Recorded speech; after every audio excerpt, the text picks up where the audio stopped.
नमस्कार साथियों, आपका स्वागत है हमारे नए नवेले यूट्यूब चैनल जीव नर्सिंग ट्यूब में। आज हम पढ़ेंगे डायरिया। डायरिया एक मेजर टॉपिक है। इसमें से एक मेजर क्वेश्चन बनेगा और हर किसी को भी पता होना चाहिए कि डायरिया के बारे में। डायरिया क्या होता है, ये कैसे होता है, इसका ट्रीटमेंट क्या है और इसके नर्सिंग मैनेजमेंट क्या आता है। आज हम पढ़ेंगे डायरिया और डायरिया का इंट्रोडक्शन देखेंगे सबसे पहले। फिर बाद में हम डेफिनेशन देखेंगे। डेफिनेशन के बाद में ईटियोलॉजी या कोजेज, डायरिया किसके कारण होता है ये देखेंगे। इसके रिस्क फैक्टर देखेंगे, ये सबसे ज़्यादा कौन से रिस्क ऐसे हैं जो डायरिया कोज करते हैं। फिर हम देखेंगे ट्रीटमेंट पार्ट देखेंगे। ट्रीटमेंट के बाद हम देखेंगे इसके कॉम्प्लिकेशन, डायरिया के क्या क्या फर्दर कॉम्प्लिकेशन हो सकते हैं। फिर हम बाद में देखेंगे मैनेजमेंट, डायरिया के मेडिकल मैनेजमेंट भी देख लेंगे और इसके एक नर्सिंग मैनेजमेंट भी देख लेंगे। और फिर लास्ट में देखेंगे नर्सिंग केयर प्लान। तो हम देखते हैं डायरिया, तो बात करते हैं डायरिया। डायरिया का इंट्रोडक्शन देखते हैं। Diarrhoea is define as an increase in frequency and volume and fluid content of the stool. क्या रहता है कि diarrhoea is define as an increase in frequency increase रहती है, वॉल्यूम इंक्रीज रहता है एंड फ्लूइड कंटेंट इंक्रीज रहता है। किसमें? डायरिया में। ये तीनों चीज़ रहती है। फिर हम देखते हैं इसकी definition. According to WHO, world health organisation, diarrhoea is define as the passage of 3 or more loose और लिक्विड स्टूल पर डे। इसका मतलब क्या आता है कि WHO के अकॉर्डिंग अगर आपको 2 या 3 से ज़्यादा बार अगर लूज और लिक्विड स्टूल लगे तो ये डायरिया के संकेत है और ये डायरिया की ऑथेंटिकल डेफिनेशन है। तो एक बार फिर से वापस देखते हैं। तो देखते हैं डायरिया। अकॉर्डिंग टू WHO ने बोला diarrhoea is define as the passage of 3 or more loose और liquid stool per day. WHO के अकॉर्डिंग अगर किसी व्यक्ति को 3 या 3 से ज़्यादा बार लूज और लिक्विड स्टूल लगे तो वो डायरिया की कैटेगरी में आएगा। आई होप आपको समझ में आ गया होगा। अब देखते हैं इसके कोजेज और ईटियोलॉजी, किसके कारण होता है डायरिया। तो देखते हैं, तो हम बात करते हैं ईटियोलॉजी और कोजेज। सबसे पहले होते हैं वायरस। वायरस में सच है noro virus and rota virus, दो इंपॉर्टेंट वायरस है, Nora virus and rota virus. फिर दूसरा देखते हैं पैरासाइट। पैरासाइट सच है गिरिडिया इंटेस्टाइनलिस एक पैरासाइट है और एंट अमीबा हिस्टोलिका ये भी लिख सकते हैं आप। और बैक्टीरिया में देखते हैं इकोली, साल्मोनेला, सीजेला, कैम्पाइलोबैक्टर और विब्रियो कोलेरा और क्लोस्ट्रीडियस डिफिलिस। ये मतलब ईटियोलॉजी है जो मेजर इन्फेक्शन से होते हैं। और एक सेकंड होता है नॉन इन्फेक्शन। नॉन इन्फेक्शन से सबसे पहले होता है डायबिटिक मेलाइटिस से हो सकता है और लेक्सेटिव एब्यूज एक मेडिकेशन है, इसके कारण से हो सकता है। और इसके बाद है एल्कोहल एब्यूज के कारण डायरिया हो सकता है। एक है क्रोन्स डिजीज के कारण डायरिया हो सकता है। और एक है रेडिएशन थेरेपी से भी डायरिया हो सकता है। ये नॉन इन्फेक्शन के कारण है, कोजेज है या ईटियोलॉजी भी कह सकते हैं। और इसके बाद है हाइपरथायरॉयडिज्म का मतलब है थायराइड ग्लैंड का इन्फ्लामेशन ज़्यादा हो जाता है और हाइपर सीक्रेशन हो जाता है T3 और T4 हार्मोन का। ये हाइपरथायरॉयडिज्म है। डायरिया की कोजेज और ईटियोलॉजी देखने के बाद हम देखते हैं डायरिया के रिस्क फैक्टर। डायरिया के ऐसे कौन कौन से रिस्क फैक्टर हैं जिसके कारण डायरिया सबसे ज़्यादा हो सकता है। सबसे पहले रिस्क फैक्टर में बात करें तो सबसे पहले है माल न्यूट्रिशन का मतलब है lack of nutrition in the body में न्यूट्रिशन की कमी, जिसको हम माल न्यूट्रिशन बोलते हैं, जिसके कारण डायरिया हो सकता है। ये मेजर रिस्क फैक्टर है। दूसरे की बात करें कंटामिनेटेड फूड एंड वाटर, ये हो सकता है। और तीसरे की बात करें पुअर सैनिटेशन एंड हाइजीन हो सकता है। और चौथा है मिजल्स से डिजीज है, उसके कारण भी हो सकता है डायरिया। और पाँचवा है ड्रिंकिंग कंटामिनेटेड वाटर। अगर ड्रिंकिंग मतलब पानी पीना कंटामिनेटेड मतलब साफ़ सुथरा पानी नहीं पी के गंदा पानी पीना, उसके कारण भी डायरिया हो सकता है। और 6 नंबर पे है हमारा स्ट्रेस एंड एंजाइटी, ये मेजर कोज करते हैं डायरिया के रिस्क फैक्टर देखने के बाद अब देखते हैं डायरिया की पैथोफिजियोलॉजी में सबसे ऊपर क्या लिखा है कि when the lactose in milk is not broken down and absorb the lactose molecule exerts an osmotic pull. इसका मतलब क्या होता है, जब मिल्क में लैक्टोज होता है ना, उसका एब्जॉर्ब मतलब वो है ना टूट कर एब्जॉर्ब नहीं हो पाता है, तो वो ऑस्मेटिक खिंचाव उत्पन्न करता है जिसके कारण डायरिया होता है, इज कॉल्ड डायरिया। और सेकंड बात, associated with cholera Escherichia coli infection is cause by increase water secretion in the small and large intestine. इसका मतलब ये है कि जब कोलेरा मतलब हिजा और ई कोलाई का इन्फेक्शन बॉडी में होता है तो ये दोनों क्या करते हैं, स्मॉल इंटेस्टाइन और लार्ज इंटेस्टाइन में ना वाटर का सिक्रेशन बढ़ा देते हैं जिसके कारण डायरिया होता है। तीसरे नंबर की पैथोफिजियोलॉजी देखते हैं। Unabsorbable dietary fat, some cathartics and other drugs other factors can cause secretion of diarrhoea. ये इसमें ये है कि जैसे अनएब्जॉर्बल फैट और सम मेडिकेशन हो और इसका मतलब प्रॉपर रूप से एब्जॉर्प्शन नहीं हो ना, ये वाटर सिक्रेशन इंक्रीज कर देते हैं, ये डायरिया का कोज बनते हैं। ये पैथोफिजियोलॉजी, आई होप आपको समझ में आ गई होगी। तो आगे बढ़ते हैं। डायरिया की पैथोफिजियोलॉजी देखने के बाद अब हम बात करेंगे डायरिया की क्लिनिकल मैनिफेस्टेशन का मतलब है साइन एंड सिम्टम। सबसे पहला है वाटर स्टूल का मतलब है वाटर लाइक स्टूल का आना, वाटर जैसे स्टूल का आना, वाटर स्टूल रहेगा। और सेकंड रहेगा ब्लडी डायरिया का मतलब है डिसेंट्री, मतलब डायरिया के साथ ब्लड का भी आना।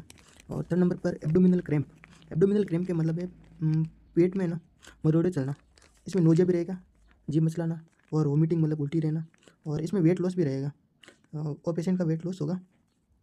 डिहाइड्रेशन रहेगा क्योंकि बॉडी में वाटर की कमी रहेगी।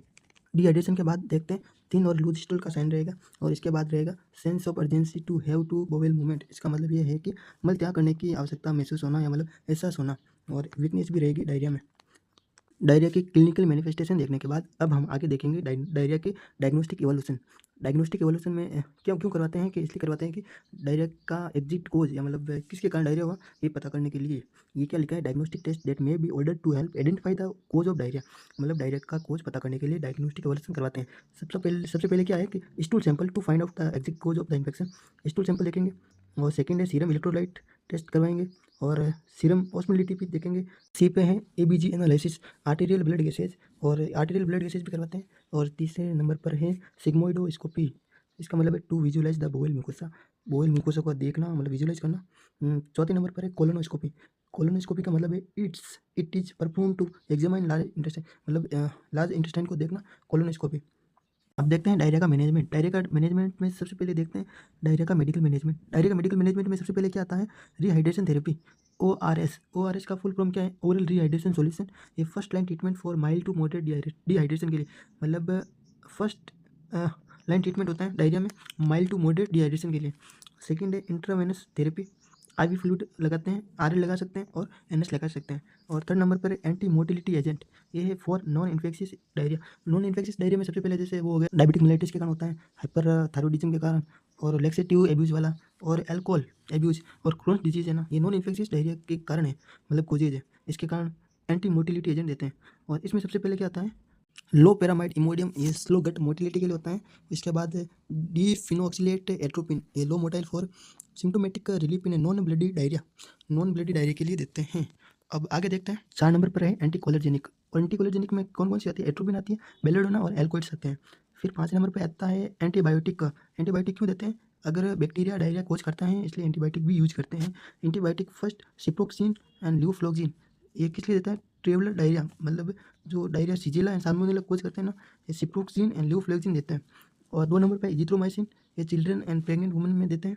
और तीसरे नंबर पर है मेट्रोनिडाजोल और वैंकोमाइसिन, ये क्लोस्ट्रीडियल्स एंड डिफिकल्ट इन्फेक्शन के लिए देते हैं। और 4 नंबर पर है डॉक्सीसाइक्लिन, ये विब्रियो कोलेरा में फर्स्ट लाइन ड्रग होती है। अब हम देखते हैं नर्सिंग मैनेजमेंट। नर्सिंग मैनेजमेंट में सबसे फर्स्ट पॉइंट है monitor and frequency and characteristic of bowel movement. मतलब मॉनिटर करना फ्रीक्वेंसी और बोवेल मूवमेंट की, बोवेल मूवमेंट है ना बॉडी का, उसको मॉनिटर करना। सेकंड है मॉनिटर करना vital sign of patient, monitor करना वाइटल साइन पेशेंट के। तीसरे नंबर पर है रिकॉर्ड इनटेक और आउटपुट, रिकॉर्ड करना इनटेक कितना लिया और आउटपुट कितना गया, मतलब कितना बाहर निकला और कितना अंदर गया। और 4 नंबर पर है measure abdominal girth and auscultate bowel sound every 8 hours as indicated. मतलब इसका ये मतलब है कि मेजर करना एब्डोमिनल साउंड को। और 5 नंबर पे है instruct patient to wash his her hand thoroughly before eating और preparing food and after going toilet. इसका मतलब ये है कि पेशेंट को समझाना हाथ धोना है सबसे पहले, खाना खाने से पहले, खाना बनाने से पहले, और टॉयलेट जाने के बाद वापस आके हाथ धोना जरूरी है। अब देखते हैं 6 नंबर पे आगे क्या है। 6 नंबर पे ये है कि avoid sharing towel with other member, avoid करना, शेयरिंग नहीं करनी है, मतलब अपने आइटम को अदर मेंबर के साथ। 7 नंबर पे है provide fluid and electrolyte replacement solution, provide कराना है फ्लूइड एंड इलेक्ट्रोलाइट। फिर 8 नंबर पे है assist with cleaning the perineal area is needed, assist with cleaning, जरूरत हो तो क्लीनिंग एरिया से क्लीन करना है पेरिनियल एरिया को। 9 नंबर पे है apply protective ointment to perineal area. 10 number पर है administer medication is prescribe by physician, physician के ऑर्डर के अनुसार मेडिकेशन देना पेशेंट को। तो देखते हैं डायरिया की कॉम्प्लिकेशन। फर्स्ट कॉम्प्लिकेशन है डिहाइड्रेशन, डिहाइड्रेशन होगा इसलिए कि बॉडी में वाटर का लॉस रहेगा इसलिए डिहाइड्रेशन होगा। सेकंड है हाइपोवोलेमिक शॉक। थर्ड है हाइपोग्लाइसीमिया भी हो सकते हैं। फोर्थ है एसिडोसिस, एसिडोसिस इसलिए होगा कि डायरिया के थ्रू बाइकार्बोनेट का लॉस होगा इसलिए एसिडोसिस रहेगा। माल न्यूट्रिशन और न्यूट्रिएंट का लॉस होगा इसलिए माल न्यूट्रिशन होगा। और इलेक्ट्रोलाइट इम्बैलेंस, इलेक्ट्रोलाइट भी लॉस रहेंगे इसके कारण वो भी इम्बैलेंस हो सकते हैं। अब बात करते हैं nursing care plan. Nursing care plan में नंदा के 6 डायग्नोसिस बता रहा हूँ तो इंपॉर्टेंट है डायरिया में। सबसे फर्स्ट है fluid volume deficit related to diarrhoea. Second है risk for cross infection related to ineffective loose motion. और थर्ड है potentially to altered skin integrity related to frequent passage of stool. और 4 number पे altered nutritional status less than body requirement related to malabsorptions and poor oral intake. 5 number पे fear and anxiety related to illness and hospital procedures. 6 number पे knowledge deficit related to cause of diarrhoea and its prevention. अब बात करते हैं nursing intervention. First है restoring fluid and electrolyte balance by ORS, IV fluid therapy, intake and output recording and check of vital sign. Second है prevention of spread of infection by good hand washing practice, hygiene and disposal of stools, care of diapering, general cleanness and universal precaution. और third number पर preventing skin breakdown by frequent changes of diaper, keeping by the perineal area and dry and clean, avoiding scratchings and rubbing of irritation skin and use of protecting barrier cream. धन्यवाद।